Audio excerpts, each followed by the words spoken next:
Bonjour à tous, comme promis, un petit tuto sur Teams. Ça va être essentiellement du démarrage, du création d'équipe, ces choses-là, et un petit peu ce qui a été mis en place pour l'instant dans les différentes équipes. Donc petit rappel pour vraiment les tout débutants, Teams, hein, vous le trouvez sur les campus, hein.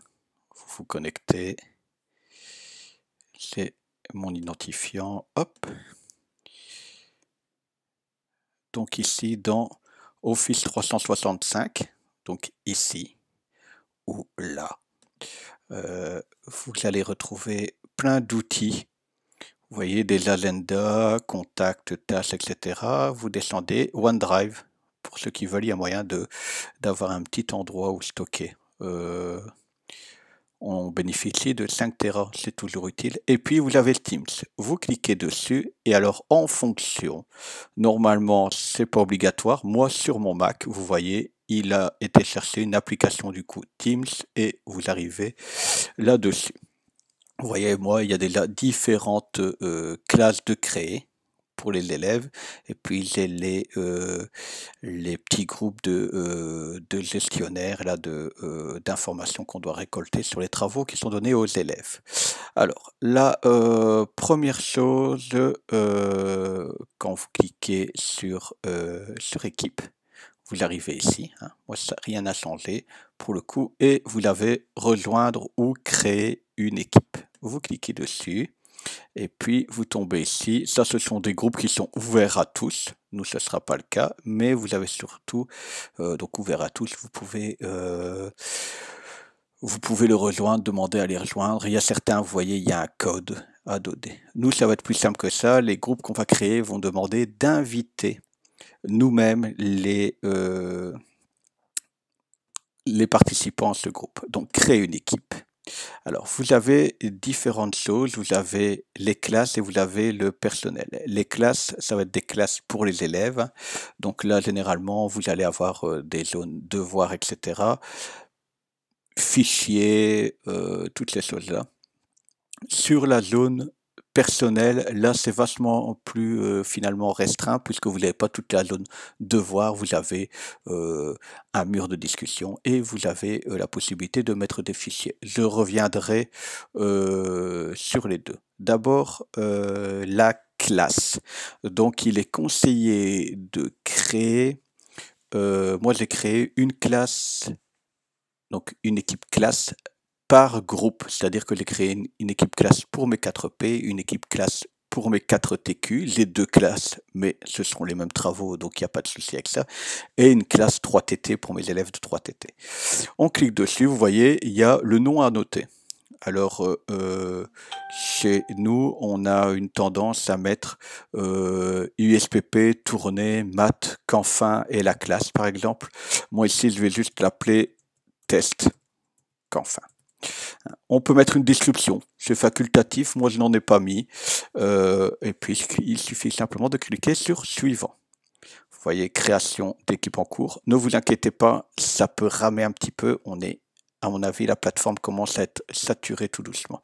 Vous pouvez rajouter des étudiants ou des enseignants. Imaginons, vous avez une classe en effet en commun, moitié-moitié, hein, quelqu'un donne, je pense par exemple aux cours d'artisanat qui sont séparés généralement en deux groupes plus petits. Ça vous permet de mettre un collègue déjà dedans. Ou de noter un étudiant. Ok. Euh, vous n'êtes pas obligé d'en ajouter à la création. Vous pouvez faire ignorer. Et puis vous voyez, on tombe sur cette page. Ok. Euh, vous avez la possibilité. Voilà. J'ai eu peur. Vous voyez, ça a pris du temps ici en haut à venir mettre devoir. Vous avez plusieurs choses. Vous avez la zone devoir et vous avez la zone fichier. La zone fichier, vous voyez que vous pouvez venir y placer certaines choses. Il y a support de cours. Alors support de cours, moi je l'ai utilisé pour venir placer euh, un PDF de cours vierge d'élèves. Comment? Alors, soit vous pouvez créer vous-même un document directement, hein, ça ouvre une version Internet de Word, une version Internet d'Excel.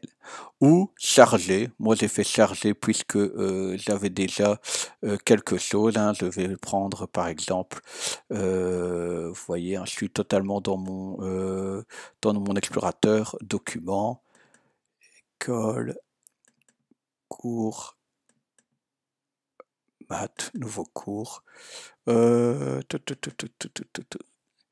Et puis, j'ai des versions PDF pour les élèves, par exemple, ce cours-ci, ouvrir, hop, et il va venir, avec du temps, se placer.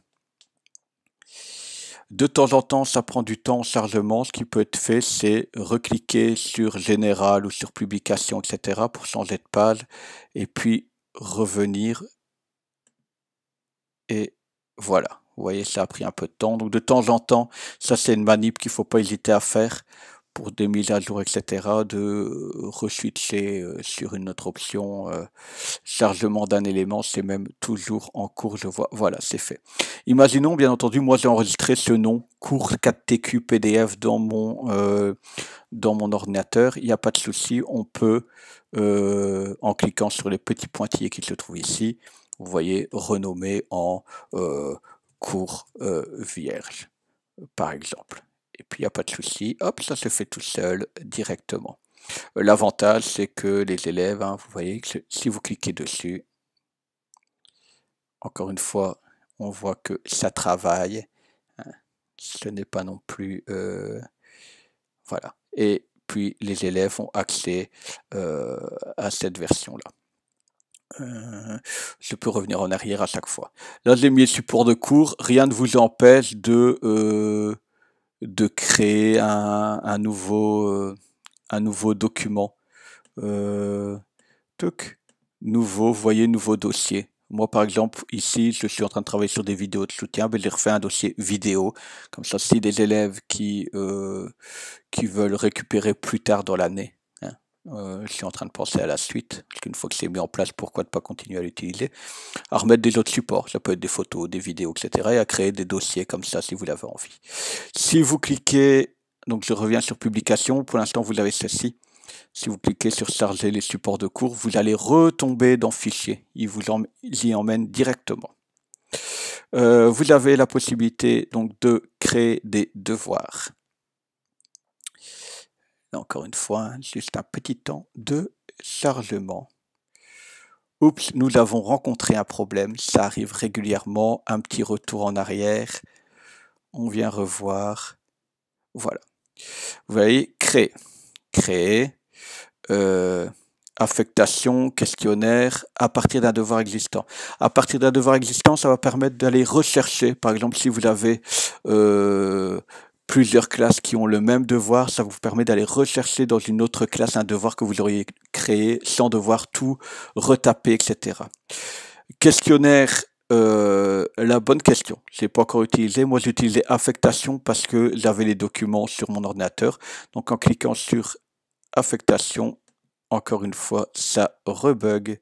Ça arrivera, à mon avis, pas mal de fois, surtout que là, quand je tourne la vidéo, il est,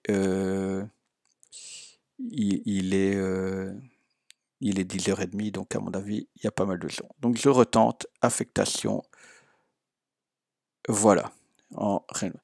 Donc nouveau devoir. Vous voyez, on peut entrer un titre, devoir test, les instructions, hein, voilà. Avec des points, sans points, si on complète, il marque aucun point, à mon avis, vous savez taper une valeur pour donner le nombre de points. Ça, je ne l'ai pas utilisé puisque pour l'instant, ce sont des devoirs qu'on doit donner non cotés. Vous pouvez ajouter des ressources. Vous voyez, là encore une fois, soit vous savez aller chercher sur votre OneDrive, soit, tac, tac, tac, tac, tac, tac, tac, vous avez ici en bas, à partir de cet appareil. Là, ça va vous permettre d'ajouter un fichier de votre appareil. Vous voyez, je suis revenu là. Par exemple. Hop, je donne un fichier. Ouvrir, vous voyez, chargement en cours. J'essaie de prendre un fichier un peu plus léger que le syllabus complet. Là, c'est le moment de boire votre petite latte de café, hein, tranquillement. Hop, quand c'est prêt, vous voyez, terminé. Vous savez, pour tous les étudiants, vous savez cibler. Imaginons si un jour il y a de la remédiation, vous savez cibler. Tiens, ça c'est pour les élèves qui auront en remédiation. Il y a la date d'échéance, il y a l'heure d'échéance. Hein. Vous voyez, c'est un petit calendrier. Moi, j'ai mis beaucoup de mes travaux. Allez, c'est équilibré, on va dire. Et puis, vous faites simplement affecter. Et puis voilà, devoir est mis dans attribuer, à mon avis, dans noter, vous voyez directement, bing, bing, bing, bing, bing, ça rappelle à tout le monde que j'ai fait quelque chose qui a un devoir côté, ça sonne, c'est les élèves, ils peuvent pas dire, oh non, je l'ai pas vu. Il y a cette question de remis, hein, pour l'instant, je n'ai pas d'élèves, etc. Voilà. À mon avis, si on met une cote dans noter, vous avez les choses qui apparaissent ici, hein, et puis créer, etc. Ça, c'est les premières choses. Maintenant, dans publication, qu'est-ce qu'on trouve? On trouve, vous voyez, j'ai créé un devoir, c'est là dans publication, c'est la dernière chose qui vient de se passer. Je peux aussi ici très bien donner, démarrer une conversation avec mes élèves, sans souci. Je peux aussi également ben moi j'aurais dit tiens mais voilà on passe maintenant sur Teams, ça va sûrement être plus simple, donc n'hésitez pas si vous avez des questions. Voilà, c'est un peu comme un mur Facebook au final, où on va voir tout apparaître. Et donc quelqu'un qui vient se connecter, un élève qui vient de se connecter, quand il ouvre la page, il tombe sur ça. De un, il y a vous avez vu les petites clochettes qui ont sonné un peu partout, et puis simplement c'est noté. Ici, je ne vais dernière chose, une fois que tout est mis en place. Je vous encourage à d'abord tout mettre en place pour que ça ne sonne pas dans tous les sens pour les élèves directement. Et comme ça, quand ils arrivent, ils ont déjà la première semaine ou la deuxième semaine déjà de négocier. Parce que maintenant, il va falloir rajouter des élèves ou des collègues à ce groupe. Là, rien de plus simple. À côté de votre nom d'élève ici, de la colonne de gauche, vous avez 3 petits points. Vous voyez gérer l'équipe. Vous tombez sur ça. Pour l'instant, je suis le seul propriétaire. Et il n'y a pas de membre invité. Eh bien, il va savoir simplement faire ajouter un membre. Et là, vous tapez. Soit vous savez rajouter des enseignants, soit des étudiants. Par exemple, je fais un test avec Madame Egermont. Voilà, vous voyez, hop, ça apparaît très vite. Il y a de temps en temps, faire attention, j'ai un ou deux élèves qui ont apparemment une correspondance dans une autre école. Alors, est-ce que ce sont des élèves qui ont changé d'école et on leur a recréé une adresse au moment du changement d'école, ou est-ce que c'est simplement des personnes qui portent le même nom et prénom? Voilà. Vous faites ajouter quand vous l'avez trouvé, et puis fermer, et vous retrouverez là. Maintenant, je vais vous montrer ici, forcément pour pas rajouter des élèves, etc., ce que ça donne avec un de mes groupes. Une de mes équipes. Donc vous voyez, j'ai créé différentes équipes ici, mais différentes classes. Par exemple en 3TT. Voilà. Donc vous voyez, il y a publication, le petit mot que j'ai mis, les petits travaux que je leur ai donnés. Dans fichier, ben, ici j'ai mis tout ce qui était support de cours, et ici vidéo de soutien. Ils retrouvent les choses que je leur propose de faire ici. Maintenant dans devoir, on retrouve donc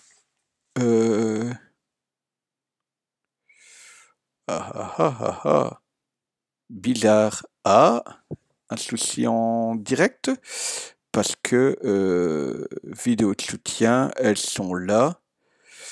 Pourquoi elles n'apparaissent pas dans devoir? Réessayer. Voilà. Ouh, j'ai eu peur. Donc vous voyez, il y a toujours des petites choses qui bug. Il y a les différents devoirs. Alors, j'ai remarqué que quand on clique sur un devoir, vous voyez, non remis, non remis, non remis, mais moi ici c'est des visionnages de vidéos informatives sur lesquelles les exercices vont arriver ici dans le courant de la semaine ou de la semaine prochaine, le temps qu'ils visualisent ça. Euh, dans devoir, vous avez ici, quand vous l'avez tout en haut, affichage de l'étudiant. Affichage de l'étudiant, ça va le permettre de voir ce que l'élève voit. Vous voyez, hop, sur les différentes vidéos. Ça se clique à chaque fois, ça apparaît quand vous cliquez sur le devoir en question. Vous voyez, affichage de l'étudiant. Et donc vous avez du coup ce que l'étudiant voit. Du coup, quand il faudra, je n'espère pas, mais faire des devoirs cotés de cette manière-là, il y a toute la question de comment les élèves renvoient ce travail, comment je cote, est-ce que je le peux noter, etc. Ça, à ce moment-là, on avisera. Moi, je vais déjà faire des petites recherches avec ma classe test derrière pour vous pouvoir visualiser ça tranquillement. Voilà.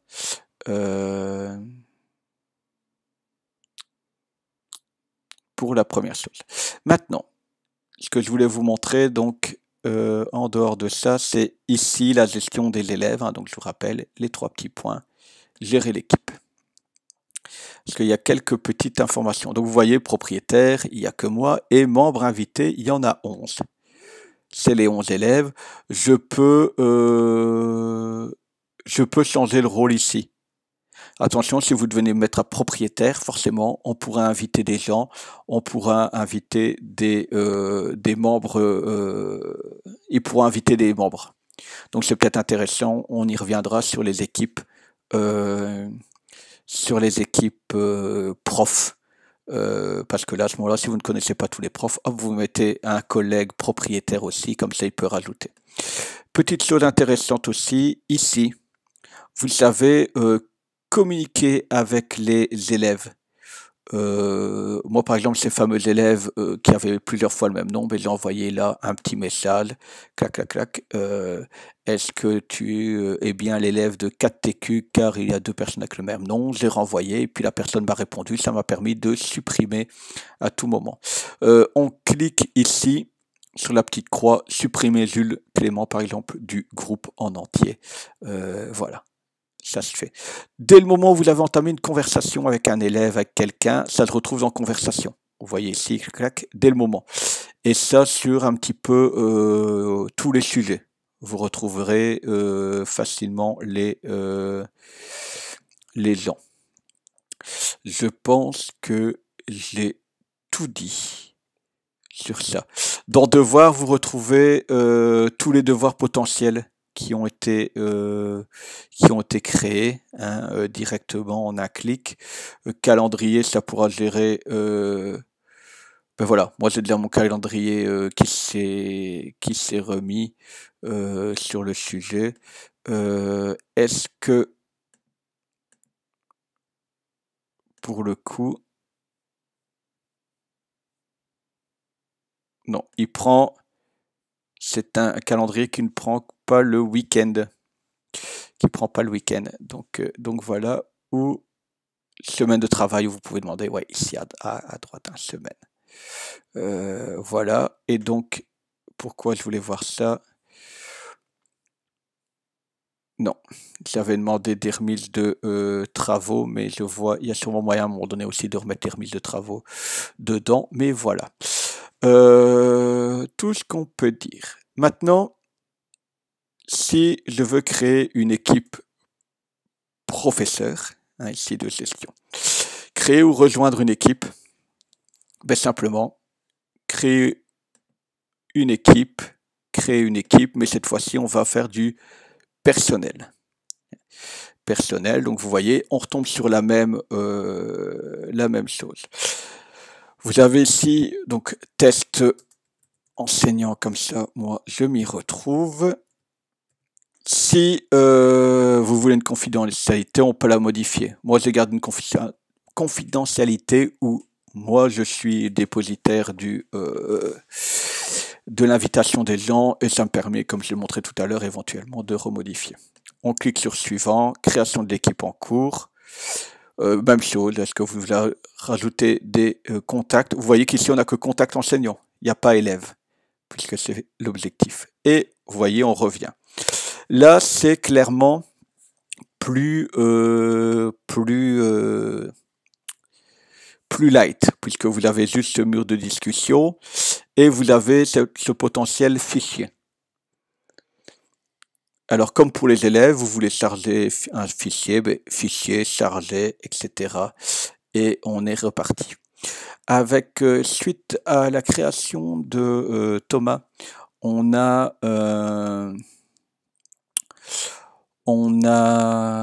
il a imaginé un fichier Excel à faire compléter par les enseignants avec leur matière, leur travail vu en première semaine, leur travail vu en deuxième semaine, etc. Comment ça a pu se goupiller cette affaire-là? Simplement pour créer, les gens qui doivent créer ça, simplement, vous cliquez ici sur Nouveau, vous avez la possibilité d'un classeur Excel, vous entrez un nom, ok, et il vous ouvre directement une page Excel. Là encore, ça a le temps de se charger. Vous voyez, donc nickel. Hop, on l'a et puis on crée son tableau, on crée ce qu'on veut. C'est un document Excel classique. Quand je reviens sur équipe, on revient là à la sortie. L'avantage, c'est regarder, dès que je reclique dessus, n'importe quel enseignant, là, il ne faut pas d'autorisation particulière. Imaginons, on a créé les tableaux, on les complète, je rajoute quelque chose, ici A, B, etc. Dès le moment où je reclique sur équipe, il enregistre lui-même les dernières modifications. Vous avez d'ailleurs ici modifié par et vous avez la dernière personne. Ça permet au gestionnaire de voir quel enseignant a modifié. Je vous montrerai ça avec mes documents juste à côté. Imaginons, ouais, mais c'est bien joli, mais alors je dois m'amuser à retaper à chaque fois le même document, à refaire plusieurs fois le document. Non. Il y a possibilité ici sur les trois petits points de copier. Alors c'est un peu particulier parce que copier, hein, ici, il vous l'a sélectionné, c'est ça qui va copier. Vous refaites simplement copier. Il n'y a pas le côté copier-coller, comme on peut trouver sur un document Word ou autre, etc. Vous faites copier. Ce dossier contient déjà un fichier portant ce nom. Que voulez-vous faire? Conservez les deux. Un fichier a été copié. Alors, même chose, si ça ne se met pas tout de suite, un retour à publication ou un général, hein, comme vous voulez. On revient sur fichier et vous voyez, il s'est mis là, la copie, une petite parenthèse. Et donc, ça vous permet de, ici en cliquant sur le bouton, aussi de renommer, par exemple, classe A. Et à faire ça un nombre de fois aussi successif. Et donc, je vous invite à créer toutes vos classes comme ça, de créer le premier tableau Excel et puis hop, hop, hop, on remodifie. Hein. Après, ça fonctionne comme les autres groupes. Hein. Test enseignant, là, juste à côté, hop, gérer l'équipe, vous ajoutez, etc. Imaginons vous avez été invité dans un groupe qui ne vous concerne pas, vous savez aussi quitter l'équipe. Ajouter un membre directement, etc., etc. Je vais vous montrer du coup ce que ça donne dans mes équipes, puisque je suis gérant des 4P, 4TQA et 4TT. Hein. Hop, vous voyez, j'ai donné quelques consignes, quelques fonctionnements à travers les tableaux. Les gens savent répondre, il n'y a pas de souci. Dans Fichier, vous voyez, moi, j'ai des collègues qui ont mis les fichiers, les travaux qui ont été donnés par les élèves à l'aide de charger. Comme ça, hop, on a un visuel. Et puis, j'ai les différentes classes. Vous voyez, il y a Dominique ici qui a complété pour la dernière fois, etc. Les dossiers. Et donc, par exemple, à quel point, vous allez voir ici, pour l'instant, c'est Dominique. Hop.